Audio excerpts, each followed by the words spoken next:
성경 말씀은 에베소서 3장 14절에서 21절까지입니다. 3장 14절에서 21절까지입니다. 에베소서 3장 14절에서 21절까지입니다.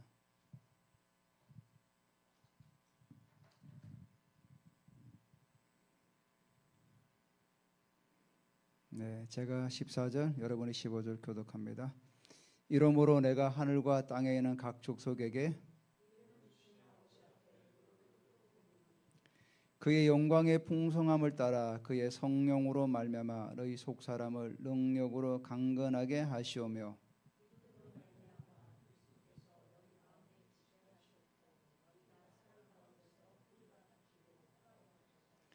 능히 모든 성도와 함께 지식에 넘치는 그리스도의 사랑을 알고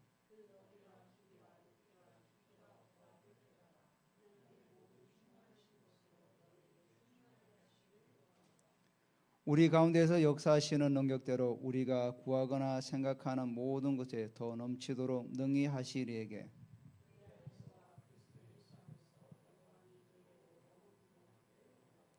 아멘. 네. 오늘은 바울의 기도를 통해서 하나님께서 우리에게 주시는 기도의 좀 모델을 삼으면 좋겠습니다. 14절에 이러므로 내가 하늘과 땅에는 각 족속에게 이름을 주신 아버지 앞에 무릎을 꿇고 비노니, 이제 기도한다는 의미죠. 여러분 1장에 보면은 바울이 이렇게 합니다. 1장 15절에 보면은 16, 17절이죠. 우리 주 예수 그리스도의 하나님 영광의 아버지께서 지혜와 계시형을 너에게 주사. 1장의 기도는 이렇게 시작을 해요. 근데 3장에 와서는 하늘과 땅에 있는 각 족속에게 이름을 주신 아버지 앞에 이렇게 기도합니다. 그러니까 호칭이 약간 바뀌었어요. 굳이 왜 하늘과 땅에 있는 족속에게 이름을 주신 아버지 앞에라고 이렇게 기도를 할까요? 보통은 뭐 영광의 아버지, 뭐 은혜의 아버지, 뭐 생명을 주신 아버지 이렇게 했는데 바울이 오늘 우리에게 이 본문을 통해 주시는 게 뭡니까? 하늘과 땅에는 각 족속에게 이름을 주신 아버지께 기도한다고 이렇게 합니다. 이름을 굳이 넣은 거죠. 다른 데는 뭐 영광의 아버지 이렇게 하다가 여기는 족속에게 이름을 주신 아버지 앞에 제가 이 말씀을 계속 묵상을 하다 보니까 당시 이방인들이 에베소에 사는 그 모든 사람들이 자기들이 예배드리는 그 예배 초소가 어떻습니까? 초대교 예배 초소는 가정에 전부 가정. 근데 그 옆에 아데미 신전은 어마어마하게 크죠. 세계 7대 불가사의라고 하죠. 어마어마하게 돌로 만든 그 아르테미스 신전이죠. 성경에는 아데미 신전인데 어마어마한 신전이 있어요. 그러면 기독교인들이 예배를 드릴 때 비교되지 않을까요? 야, 저기는 어마어마한 신전에서 수많은 사람들이 예배 드리는데 우리는 조그마한 골방에서 그냥 기도하고 예배 드리는 거 비교되지 않겠습니까? 사람이라면. 그러니까 바울이 뭐라고 했냐면은 하늘과 땅에는 각 족속에게 이름을 주셨다는 거예요. 하나님은 유대인에게만 유대인이라고 칭하고 넌 선택받은 민족이야, 너희들만 하나님 믿으라고 말하지 않고 각 족속 모두에게 다 이름을 주셨다는 거예요. 에베소인들에게 에베소인들에게 에베소 이름을 주시고 로마인들에게 로마 이름을 주시고 그 당시 그 유럽이죠. 갈리아. 거기에는 갈리아의 이름을 주시고 브리튼, 영국에는 영국이라는 이름을 주시고 다 주셨다는 거예요. 그러니까 하나님께서 너희들에게도 이름을 주셨기 때문에 비교하지 말라는 겁니다. 한마디로. 너희들이 아무리 적은 데도 예배를 드린다 할지라도 너희도 하나님께서 이름을 주셨기 때문에 너희도 에베소인으로서 하나님께서 택하시고 부르셨다는 거예요. 유대인만 하나님께서 부르신 것이 아니라 모든 족속을 다 불렀다는 거예요. 그래서 땅에는 각 족속에게 이름을 주신 아버지라고 말씀하고 있는 거죠. 그리고 앞에 또 뭐라고 하죠? 하늘에도 족속이 있습니까? 하늘에는 천사들을 말하는 거죠. 영적인 세력, 영적인 존재들. 그 영적인 존재들에게도 다 이름을 주셨다는 거예요. 천사들도 천사장이 있죠. 그리고 천사가 있죠. 천사들 다 나눠져 있습니다. 전쟁을 담당하는 천사, 좋은 소식을 전하는 가브리엘 천사, 다 천사들도 다 영역이 있어요. 그 모든 영역에 다 이름을 주셨다는 거예요. 너는 좋은 소식을 전하는 가브리엘 천사야. 너는 미가엘 군대 장관이야. 다 이름을 주셨다는 거예요. 그리고 사단도 존재 있죠. 그래서 하늘과 땅에는 모든 족속에게 이름을 주신 아버지 앞에 내가 무릎을 꿇고 빈다는 거예요. 무릎을 꿇는다는 의미는 간절함이죠. 예수님께서 마지막 십자가를 앞에 놓고 어디서 기도했죠? 감난산에서 기도하셨죠. 그때 성경이 뭐라고 하냐면은 누가복음 22장 41절에 그들을 떠나 돌 던질 만큼 가서 무릎을 꿇고 기도하여. 무릎을 꿇었다는 것은 그만큼 간절하다는 거죠. 예전에 저희가 기도할 때는 의자가 없을 때 다 바닥에 앉지 않았습니까? 그리고 통성 기도하면 다 책상들이 하다가 다 또 무릎을 꿇었죠. 그런 들 기억이 있어요. 저는 예전에 그 중고동 청년부 지날 때 기도회 때는 다 기도실이 따로 있었어요. 그래서 찬양 막 부르다가 기도합시다 그러면 다 무릎을 다 꿇어요. 무릎 꿇고 막 기도하고. 물론 지금은 이제 뭐 그런 환경들이 다 의자로 있다 보니까 무릎을 꿇을 일이 별로 없는데 예전에 무릎을 꿇을 경우가 많았죠. 저도 무릎을 꿇고 참 많이 기도했어요. 무릎을 꿇고 기도한다는 것은 그만큼 간절함이 있는 거죠. 간절함. 그러니까 바울이 3장을 지나서 쭉 얘기하다가 이제 3장 말미에 와가지고 하늘과 땅에는 모든 족속에게 이름을 주신 아버지께 나는 무릎을 꿇고 기도한다. 그러니까 에베소인들을 얼마나 사랑했으면 난 무릎을 꿇고 너희들을 기도한다. 그러니까 무릎을 꿇는다 의미는 사실은 우리가 기도를 정말 해산하는 기도와 마찬가지예요. 엘리야가 갈멜산 정상에서 어떻게 기도하죠? 자기 사원에게 비가 오는지 확인 좀 해봐라. 가서 보니까 7번을 보내죠. 7번 보내게 마지막에 손바닥만한 구름이 보입니다. 그때 엘리사가 어떻게 기도했죠? 엘리야가 자기 얼굴을 무릎 사이에 놓고 기도해요. 그렇게 간절하게. 해산의 기도죠. 그러니까 무릎을 꿇는다는 의미가 간절함도 있지만은 뭔가 반드시 이루어야 될 제목이 있기 때문에 그렇게 기도하는 거예요. 한때 우리가 얼마나 많은 기도했습니까? 대한민국 교회가 새벽 기도하고 철야 기도하고 삼각산에 구국재단이 있었죠. 나라와 민족을 위해서 기도하는 재단이 있었고 지금은 소음 때문에 다 없애버렸죠. 예전에 어떻게든 하여튼 우리 믿음의 선배들은 나라와 민족을 위해서 기도 그렇게 많이 했어요. 구국재단 해가지고 거기서 비가 오든 눈이 오든 24시간 계속 돌아가면서 기도를 했어요. 그렇게 기도해서 세운 나라가 대한민국이에요. 근데 지금은 그렇게 기도를 하진 않아요. 정말 나라와 민족을 위해서 정말로 무릎을 꿇고 그렇게 기도하는 사람들이 많지 않다는 거죠. 다시금 우리가 나라와 민족을 위해서 기도해야 돼요. 제가 지난 주간에 언론에 보니까 교회가 압수수색을 당하고 또 방송국도 압수수색을 당하고 제가 알기로는 모르겠습니다. 군사정부에도 이런 시절은 없었거든요. 군사정부 시절에도 교회와 이런 데는 거의 타치를 안 했어요. 물론 이제 어떤 예배 드리는 데 있어서 어떤 그런 많은 자유는 없었지만은 그 영역을 건들지 않았던 거죠. 근데 지금은 막 들어가고 있죠. 그러니까 우리가 이 나라를 위해서 기도 많이 해야 돼요. 지금 우리가 이게 돈을 주는 것도 이게 사실은 좋은 게 아니에요. 없는 사람들은 좋죠. 돈 주니까. 근데 그 나중에 다 우리가 세금으로 내야 돼요. 여러분 아십니까? 다 세금으로 우리 다음 세대가 다 세금으로 다 그 돈을 다 메꿔야 되는 돈이에요. 연말에 또 소득공제 카드를 다 없앤다 그러죠. 앞에서는 주고 뒤에서는 다 뺏는 거죠. 그러니까 분별할 줄 알아야 돼. 분별을 할 줄 모르면 당하는 거죠, 결국은. 바울이 무릎을 꿇고 기도한 제목이 뭐냐면은 16절에 그 기도의 내용이 나와요. 그의 영광의 풍성함을 따라 그의 성령으로 말면 너희 속사람을 뭐라고 하죠? 능력으로 강건하게 하시고. 자, 바울이 기도한 게 뭐냐면은 에베소 교인들 너희들 잘 먹고 잘 살고 건강하고 돈 많이 벌고 좋은 차 끌고 다니고 좋은 아파트에 살고 이렇게 기도하지 않았어요. 너희 속사람이 능력으로 강건하기를 내가 기도한다. 속사람 하면은 예수님이 많이 비유를 들었죠. 예수님께서 바리새인들 보고 뭐라고 그랬습니까?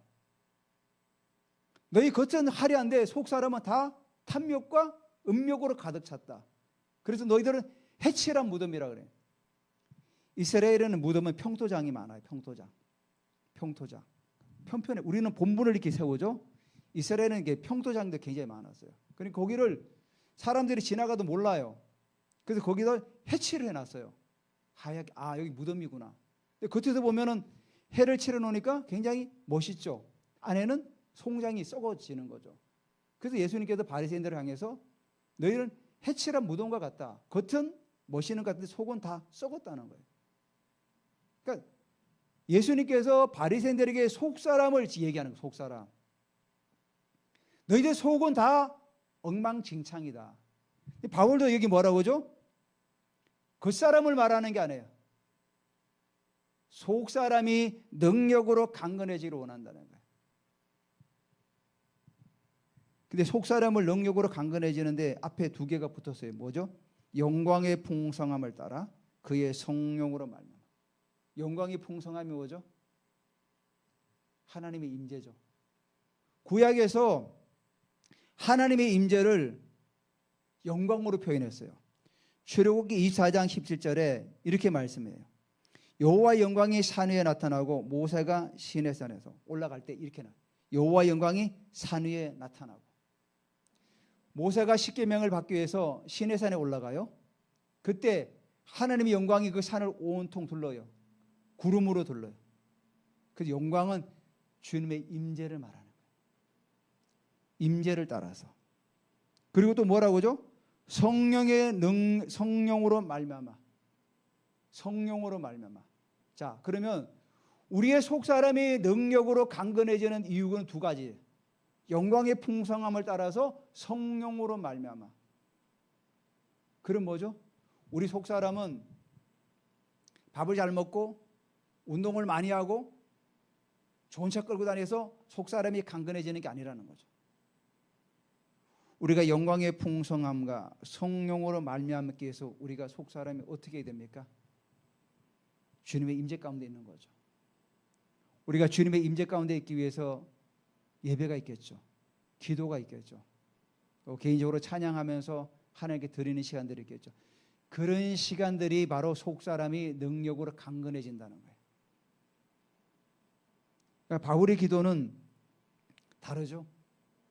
우리는 주로 어떻게 기도합니까? 주님 주십시오. 뭐 해결해 주십시오.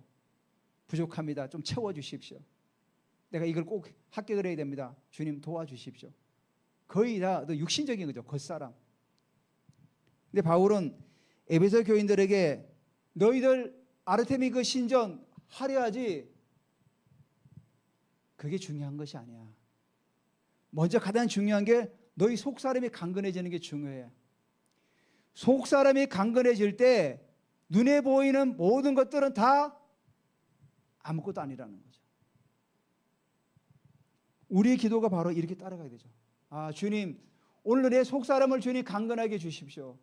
주님에게 영광의 풍성함으로 성령으로 말미암아 내가 주님의 앞에 속사람이 강건해지기를 원합니다. 바울이 이런 기도를 하죠. 고린도 전서에 보면은 우리의 겉사람은 후패하나 썩어지나 우리 속사람은 날마다 새로워진다. 그게 무슨 의미입니까? 우리가 시간을 지남에 따라서 우리의 얼굴은 기미도 생기고 주근깨도 생기고 피부가 노화되는데 그리고 자꾸만 몸에 우리 기능들이 떨어지지만 우리의 속은 주님을 바라보면서 나갈 때 날마다 새로워진다는 거죠. 그게 바로 아름답게 살아가는 인생이에요. 하나님 앞에서. 그래서 속사람을 능력으로 강건하게 하시는 게 가장 먼저예요. 기도 제목이. 에베소의 교인들에게. 두 번째가 뭐냐면 믿음으로 말미암아 그리스도께서 너희 마음에 계시게 하시고, 자, 우리가 예수 그리스도를 믿음으로 말미암아 예수님이 우리 가운데 계시죠? 자, 우리 가운데 계시는데 뭐라고 하죠? 너희가 사랑 가운데서 뿌리가 박히고, 뿌리가 박혀라는 거예요. 이 의미가 뭡니까?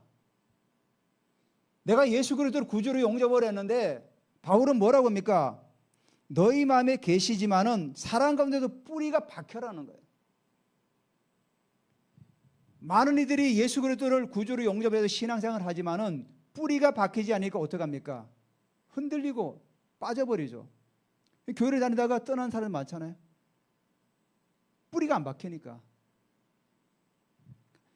예수 그리스도만 영접하고 다니는 것이 아니라 내가 뿌리가 박히도록 계속해서 경고해줘야 되는 거예요. 예수님께서 이런 비유를 들으셨죠. 네 가지 밭을 비유로 들었어요. 하나는 길가밭. 길가밭은 어떤 밭이죠?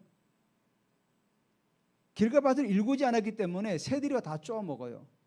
이 얘기는 뭐냐면은 내가 하나님 말씀을 들어도 사단이 다 쪼아먹는 거예요. 잡생각, 딴 생각 해가지고 말씀을 듣지 못하게. 말씀을 들으러 앉아있으면 졸리고 새들이 다 쪼아먹는 거예요. 그래서 그게 길가밭이에요. 이게 우리 신명이에요, 신명. 길가밭은 내가 내 안에 속사람이 강건해지지 않으니까 어떡합니까? 새들이 와서 말씀을 던지면 다 쪼아먹는 거예요. 두 번째가 뭡니까? 돌짝밭이에요, 돌짝밭. 돌짝밭에 뿌리니까 돌 밑에 숨어 있지만은 돌 때문에 기운이 맞고 뿌리를 못 내리는 거예요. 그래서 햇빛 쬐면은 다 말라버리는 거예요. 그리고 가시덤불. 가시덤불은 뭐라 그랬죠? 예수님께서 세상 염려, 재리, 물질적인 거 이런 것 때문에 뿌리를 또 못 내리는 거예요. 그 옥토에 떨어진 그 씨는 어떡합니까? 30배, 60배, 100배 결실을 맺는 거예요. 마찬가지예요. 뿌리가 내리지 못하는 이유가 뭡니까? 우리 신명이 길가, 돌짝밭, 가시덤불이라는 거예요. 그래서 뿌리를 못 내리는 거예요. 제가 지난주에 책을 읽다가 보니까 초대교회 예배 드렸던 그 모습, 아름다운 모습들이 콘스탄틴 황제가 313년에 밀란 칙령을 내리죠. 밀라노 칙령을 내리죠. 그래서 기독교를 이제 국교화하고 이제 음지했던 교회를 양지로 끌어내죠. 끌어내다 보니까 그 당시면 다 가정에서 예배를 드리다가 양지로 끌어내다 보니까 이제 어떻게 합니까? 건물이 될 거 아닙니까? 그래서 그 당시에 태양신을 섬기는 미트라 신을 섬기는 태양신 신전에다가 교회를 준 거예요, 교회. 예전에는 어제만 해도 태양신을 섬기던 신전이었어요. 근데 오늘은 교회가 된 거예요. 그러니까 아무것도 모르니까 황제가 어떻게 합니까? 미트라 신전에서 예배드리는 그 형식대로 다 가지고 온 거예요. 그래서 그 신전의 사제가 뭐죠? 파들이에요, 파들. 그 신부를 뭐라죠? 파들이래요, 파들. 똑같아요, 똑같아. 제가 책을 보니까. 그 천주교 예배드리는 그 의식이 전부 어떻습니까? 전혀 성경적이지 않아요. 종을 들고 우리 흔들며 이렇게 연기 뿌리고. 다 그게 옛날에 태양신을 섬겼던 그 이교도들이 다 가지고 온 거예요.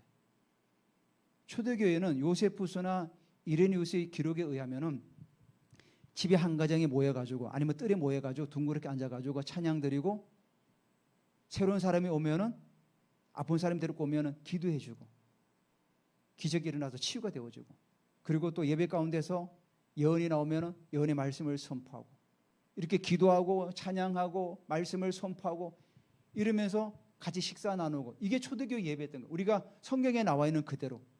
근데 313년 이후부터는 그런 예배가 드려지지 않았다는 거예요. 그래서 초대교회 아름다운 것이 다 사라져버린 거예요. 여러분, 우리 카톨릭 잘 보십시오. 성경적이지 않은 것들이 굉장히 많아요. 그게 다 옛날에 이교도 신전에서 했던 걸 다 가지고 온 거예요. 왜냐하면 그들은 그게 익숙하니까. 거기 익숙한 걸 그 사람들을 끌어오기 위해서 그렇게 했던 거예요. 1세기, 2세기 때 이 미트라, 이 태양신이 엄청나게 많이 퍼져나갔대요. 특히 군인들 사이에서. 그래서 뿌리가 박히고 터가 굳어져서 뿌리가 박히는 걸로 끝나지 않고 뭐라고 그러죠? 터가 굳어진다는 굳어진다.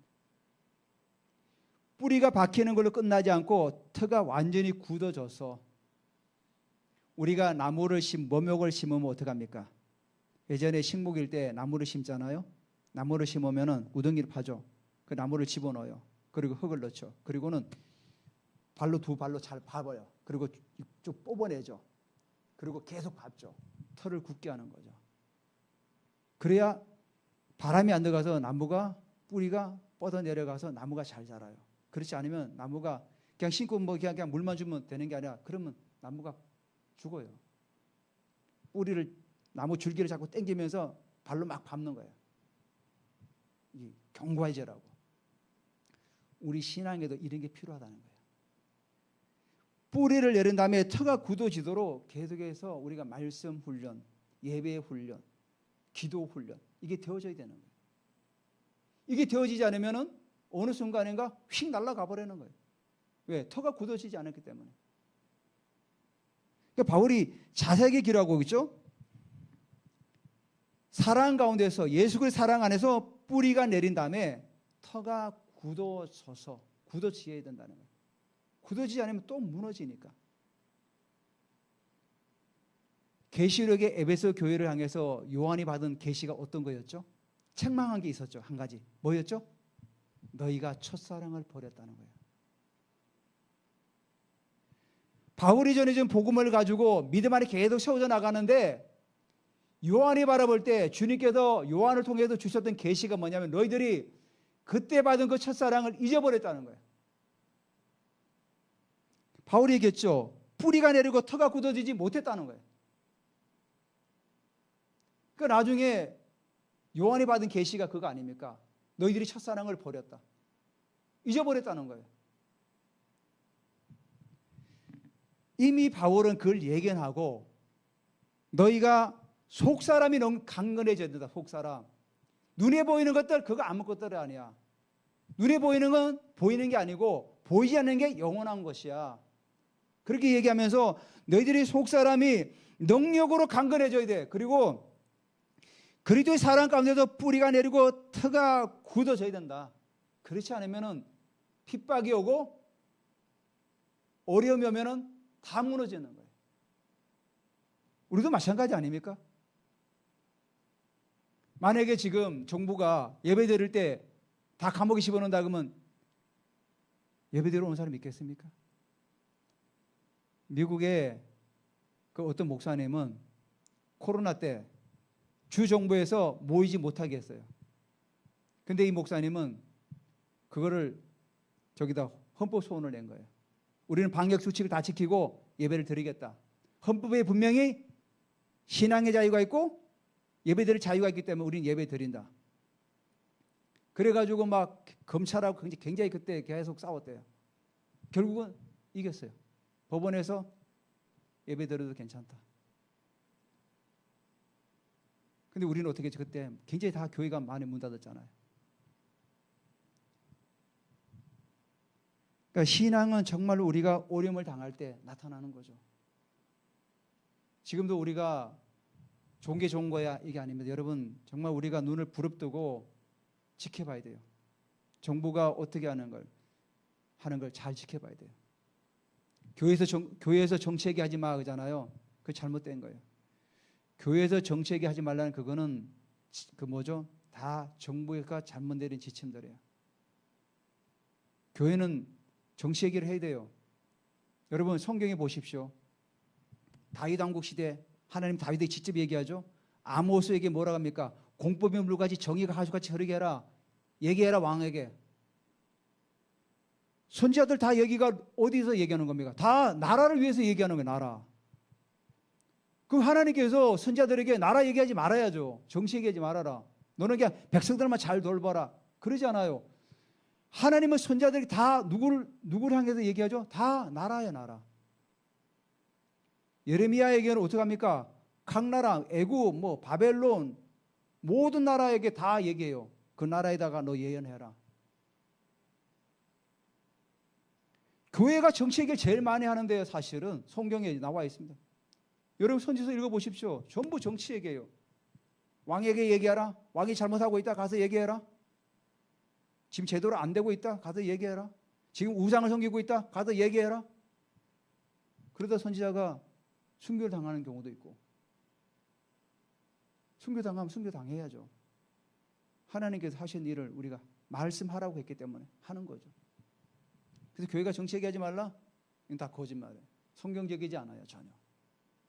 우리 나라가 잘못하고 있으면 얘기해야 돼요. 기도도 하고 얘기도 해야 돼요, 나가서. 자, 뿌리가 박힌 다음에 능히 모든 성도와 함께 지식에 넘치는 그리스도의 사랑을 알고, 18절에 능히 모든 성도와 함께 지식에 넘치는 그리스도의 사랑을 알고, 이게 무슨 말입니까? 지식에 넘치는 그리스도 사랑. 제가 이 말씀을 계속 고민했어요. 지식에 넘치는 그리스도 사랑이 뭘까? 제가 깨달은 바로는 우리의 지식으로 예수 그리스도의 사랑을 말할 수 없다는 거죠. 한계가 있다. 여러분, 우리가 예수님의 십자가 사랑을 우리 말로 다 이해되고 풀이됩니까? 할 수가 없죠. 주님의 그 십자가 사랑은 우리가 아무리 글을 뭐 훌륭하게 쓰고 뭐 아무리 매끄럽게 써도 주님의 그 십자가 사랑을 말로 표현할 수가 없는 거죠. 그래서 지식을 초월한 사랑이죠. 지식을 초월한 사랑. 예수님께서 계산을 해가지고 만약 십자가에 죽으셨나요? 아, 내가 죽으면은 난 부활할 거니까 다 이 계산해가지고 이렇게 했나요? 그렇지 않아요. 그냥 한없는 사랑으로 덮으신 거죠. 마지막 십자가에서도 강도까지도 사랑하셨잖아요. 강도까지도. 강도가 회개하니까 나와 함께 낙원이 있을 것이다. 염려하지 말아라. 죽음 이후에 영원한 낙원이 있어. 천국이 있어. 두려워하지 마. 그렇게 그 강도를 케어했던 거죠. 마지막 십자가에서도. 그러니까 십자가 사랑을 우리가 말로 표현할 수가 없는 거죠. 말로 표현할 수 없는 주님의 은혜죠. 우리가 찬양도 그런 찬양 많잖아요. 하나님의 은혜를 우리가 말로 표현할 수 없다고. 바로 그 얘기하는 거예요. 성도와 함께 지식이 넘치는 사랑을 알고. 그러니까 그 이제 바울이 이렇게 표현하죠. 19절에 그 너비와 길이와 높이와 깊이가 어떠함을 깨달아. 우리가 평생을 가도 깨닫기 참 쉽지가 않죠. 하나님의 그 사랑의 넓이, 깊이, 높이, 깊이 깨달아. 하나님 모든 충만하신 것을 너에게 충만하시기를 구하노라. 그러니까 그걸 깨달아서 하나님의 모든 충만한 것으로 너에게 충만하기를 구한다. 자, 바울의 기도 내용이 주로 어떤 내용입니까? 그 사람에 관한 내용은 하나도 없어요. 여기 그 사람의 내용이 있습니까? 없어요. 속 사람을 능력으로 강건하게 하고. 첫 번째가. 두 번째는 뭐죠? 너희가 신앙 안에서 뿌리가 내리고 터가 굳어져라. 그리고 예수 그리스도의 사랑을 좀 깨달아라. 그걸 말하는 거예요. 그 사랑은 우리가 말로 정말 표현할 수가 없다. 그러니까 우리가 살아가면서 예수님의 사랑을 날마다 생각해야 되는 거죠. 아, 주님이 정말 나를 위해서 십자가에 죽으셨구나. 그러니까 이론을 생각하지 말고 정말 한번 깊이 한번 여러분 살아가면서 자꾸 생각해 보시기 바랍니다. 아, 나의 구원이 내가 그저 얻은 것이 아니라 주님께서 십자가에 죽으셨기 때문에 내가 지금 여기 존재하고 있구나. 내가 그리고 예배 드리고 있구나. 그렇기 때문에 내가 오늘도 믿음 안에 살아갈 수가 있구나. 세 번째 이제 기도의 이제 결론인데, 우리 가운데 역사하시는 능력대로 우리가 구하거나 생각하는 모든 것에 넘치도록 능히 하시리에게. 자, 예수 그리스도께서는 우리 가운데 역사하시는 능력대로 우리가 구하거나 생각하는 것에 뭐라죠? 더 넘치도록. 구약에 보면은 솔로몬 왕이 하나님께 구하죠. 하나님, 제가 이 백성들을 이제 1,000번제를 드린 다음에 그 1,000번제가 하루에 한 번 드린 게 아니라 한 번에 1,000번제를 드린 거예요. 그 1,000번의 제사를 한 번에 다 드린 거예요. 드린 다음에 그날 꿈을 꾸는데, 잠을 자다가 꿈을 꾸는데 주님께 나타나셔 이렇게 말씀하셔. 내가 무엇을 줄 거냐? 지혜를 주십시오. 나는 이 백성들을 잘 관리하고 이끌어갈 지혜를 주십시오. 그러니까 하나님께서 어떻게 하죠? 너에게는 내가 전무후무한 은혜를 주겠다. 그래서 물질과 모든 걸 다 주시지 않습니까? 그래서 솔로몬 이후로 이렇게 많은 은혜를 받은 사람은 없죠. 지혜도 주시고 물질도 주시고 엄청난 걸 많이 주셨죠. 그게 뭐냐면 바로 이거죠. 우리가 구하거나 생각하는 모든 게 더 넘치도록. 또 한 가지 얘기를 드릴게요. 엘리야가 시돈 땅에 사르밧 가복에 가죠. 근데 간데 가보가 어떻게 합니까? 나뭇가지를 주워다가 한 움큼의 그 가루를 가지고 떡을 만들어서 먹고 이제 죽으려고 그래요. 근데 엘리야가 어떻게 얘기합니까? 그거를 내게 먼저 와서 나를 먹여라. 정상적인 사람 같으면 어떻게 합니까? 선생님, 저희도 지금 이거밖에 없어요. 줄 게 없어요. 저희도 이거 먹고 지금 이제 끝내려고 그래요. 이제 해도 너무하십니다. 근데 그 여인은 어떻게 했죠? 순종했어요. 순종한 결과가 어떻게 됐죠? 가뭄이 끝날 때까지 그 통의 가루가 마르지 않고 그 병의 기름이 마르지 않았다. 그 여인이 생각한 것보다 하나님은 더 많은 걸 주셨던 거죠. 우리 삶도 마찬가지죠. 하나님 앞에서 우리가 살아가면서 우리가 생각하거나 우리가 구하는 것 이상으로 하나님 우리에게 허락하시는 거죠. 사실 저는 교육자다 보니까 제가 전문적으로 돈을 버는 그런 직업은 아니잖아요. 우리가 처음에 집을 구입할 때 이게 답이 없었어요. 답이 없었어. 어떻게 하면 좋을까? 근데 계속 기도하는 가운데 하나님께서 그때 제가 설국에 올라갈 때마다 계속 재정적인 예언을 계속 주시더라고요. 그분들이 저를 전혀 모르는 분들이에요. 올라간 지 얼마 되지도 않았고. 계속 예언하셔 주시는 마다가 재정이 풀린다. 재정이 풀린다 계속 그래요. 처음에는 홍정신 목사님께서 그랬어요. 오 목사에게 재정이 지금 풀어질 거다. 세 가지 선물을 주셨대. 하나는 교회 시스템이 바뀔 것이다. 하나는 재정이 풀어질 것이다. 하나는 제가 치유연사가 더 풀어질 거다. 세 가지 제게 예언을 해주셨거든요. 제가 지금도 기억해요. 근데 그게 그대로 이루어졌어요. 그래서 우리가 저희 집을 사게 되고 시세보다 굉장히 싸게 샀죠. 이건 내가 생각한 것보다 더 많은 하나님께서 허락하신 거죠.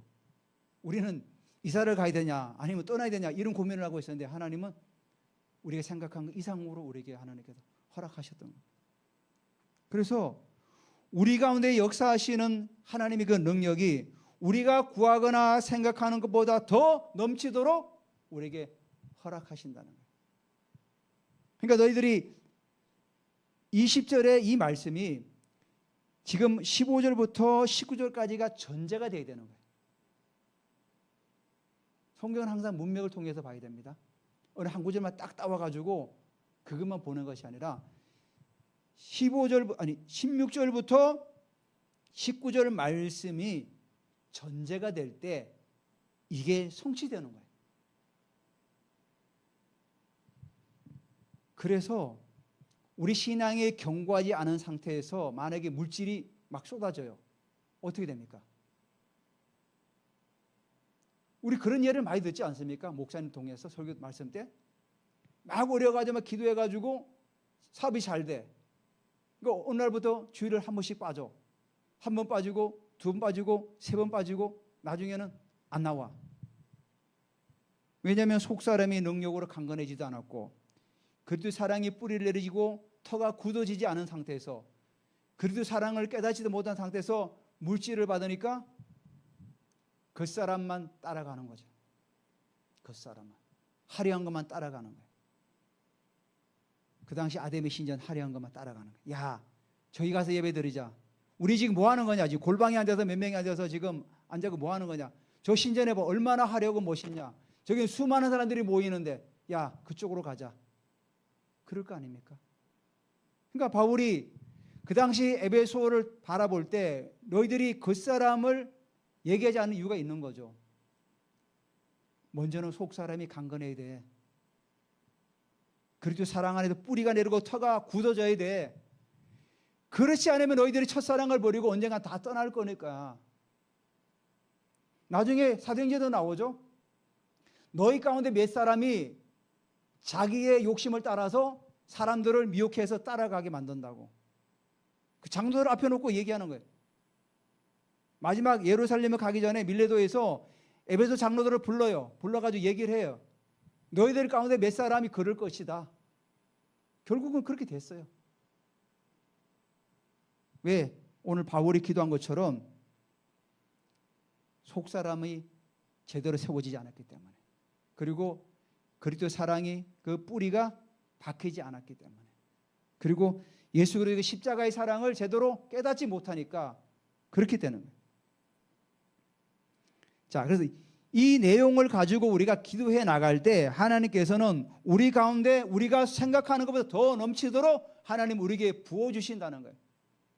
그러니까 이 말씀은 성경의 내용과 거의 다 일맥상통해요. 예수님께서도 말씀하셨죠. 마태복음 6장 33절에 너희는 먼저 그의 나라와 그의 의를 먼저 구하라. 그리하면 이 모든 걸 더하신다. 우리가 이제 기도할 때 내용을 이렇게 바꾸시기 바랍니다.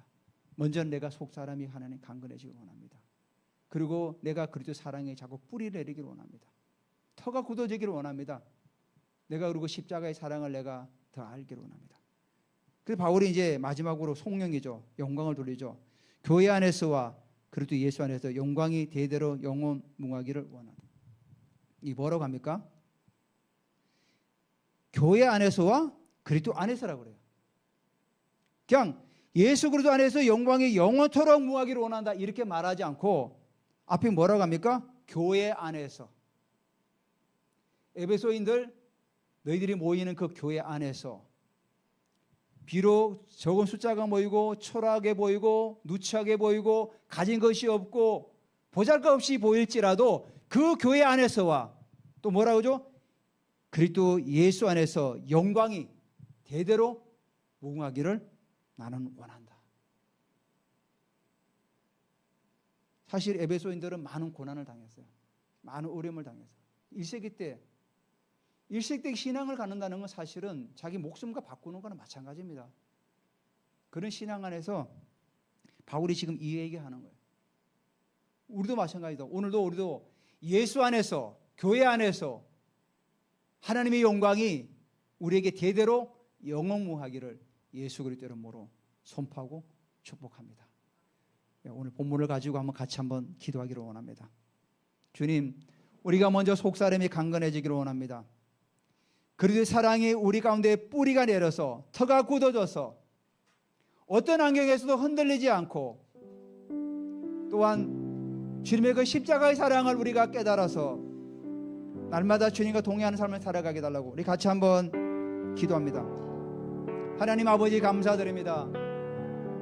오늘도 바울이 아버지 하나며 에베소인들에 대해서 기도할 때 그들의 그 사람을 위해서 기도하는 것이 아니라 속사람을 위해서 기도하고 있습니다.